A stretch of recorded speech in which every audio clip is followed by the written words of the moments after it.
за кратко време наврнаа поголеми количества дожд, кои на овој дел од Републиката беа најголеми сепак во Кумановско, 20 литри на квадратен метар, Скопје, Петровец 16 и Зајчев Рит 11 литри на квадратен метар.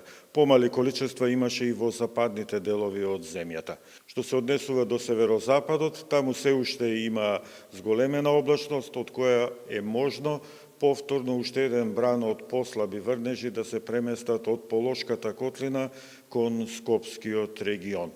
Во текот на утрешниот ден ќе имаме предпладне сончево со мала до умерена облачност и со слаб до умерен ветер, а потоа од падневните часови повторно ќе имаме зголемена облачност пред се на северот, а потоа и на истокот од Републиката.